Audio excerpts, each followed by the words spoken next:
আমাদের প্রথম প্রশ্ন হলো কোরবানি কার উপরে ওয়াজিব, কোন ব্যক্তি কোরবানি করবে। সহজ উত্তর হলো যার উপরে সদকায়ে ফিতর ওয়াজিব তার উপরে কোরবানি ওয়াজিব। সদকায়ে ফিতর ওয়াজিব হওয়ার সমপরিমাণ মূল্য সম্পদ টাকা যার কাছে থাকবে তার জন্য কোরবানি করা ওয়াজিব হবে। নিত্য প্রয়োজনীয় আসবাবপত্র ব্যতীত যা কিছু রয়েছে তার হিসাব করে যদি 7.5 ভরি স্বর্ণ কিংবা 52.5 ভরি রূপার সমপরিমাণ টাকা সম্পদ কারো কাছে থাকে তাহলে তার উপরে কোরবানি ওয়াজিব।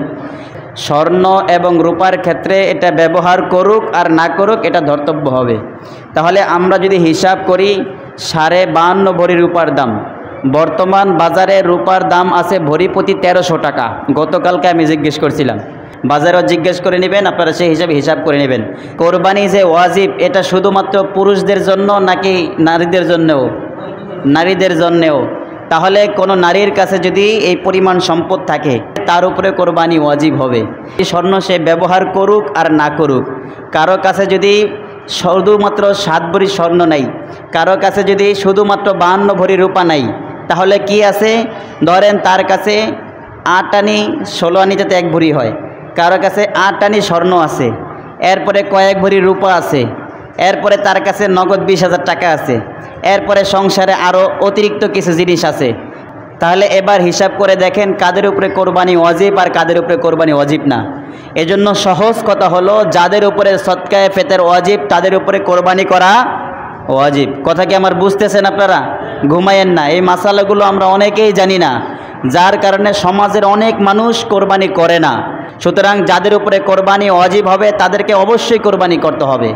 যদি তারা কোরবানি না করে, রাসূলুল্লাহ সাল্লাল্লাহু আলাইহি ওয়াসাল্লাম বলেন, মান ওয়াজাদা, যার কাছে রয়েছে সাআতান সম্পদ, তাহলে কোরবানি করার সামর্থ্য যার আছে, ফালাম ইউযাহি, তবুও সে কোরবানি করলো না। তাহলে যেই মহিলার কাছে 1 ভরি স্বর্ণ আছে বা অল্প কিছু স্বর্ণ আছে, অল্প কিছু রূপা আছে, আর কিছু টাকা আছে, এইগুলো সব মিলাইয়া, এখানে আরেকটি বিষয় হলো অনেকের কাছে নগদ টাকা থাকে না কিন্তু ব্যাংকে টাকা থাকে, আবার অনেকের অ্যাকাউন্টের মধ্যে টাকা থাকে, মোবাইল ব্যাংকিংয়ের অ্যাকাউন্ট আছে, কারো কাছে বিকাশ আছে, নগদ আছে, ডাচ বাংলা আছে, বিভিন্ন ধরনের অ্যাকাউন্ট আছে। আমার পকেটেও টাকা নেই, হাতেও টাকা নেই, ঘরেও টাকা নেই, আলমারিতেও টাকা নেই, কিন্তু টাকা আছে ব্যাংকে, টাকা আছে আমার ব্যাংকের অ্যাকাউন্টে, কিংবা টাকা আছে আমার মোবাইলের অ্যাকাউন্টে। মোবাইলের অ্যাকাউন্টে টাকা থাকা, ব্যাংকের অ্যাকাউন্টে টাকা থাকা নিজের হাতে টাকা থাকার মতোই। সুতরাং কেউ যেন এই কথা মনে না করে আমার ঘরে তো টাকা নেই, আমার উপরে কোরবানি ওয়াজিব না, অথচ ব্যাংকে তার 1 লক্ষ টাকা আছে। তাহলে ব্যাংকে যার টাকা থাকবে, মোবাইলের অ্যাকাউন্টে যার টাকা থাকবে, ঘরে যার টাকা থাকবে, গলায় চেন যার থাকবে, কানের দুল যার থাকবে, স্বর্ণের রূপার, এইগুলো হিসাব করে যদি সদকায়ে ফিতর ওয়াজিব হওয়া সমপরিমাণ সম্পদ কারো কাছে থাকে তার উপরে কোরবানি করা ওয়াজিব, চাই সে মহিলা হোক কিংবা পুরুষ হোক।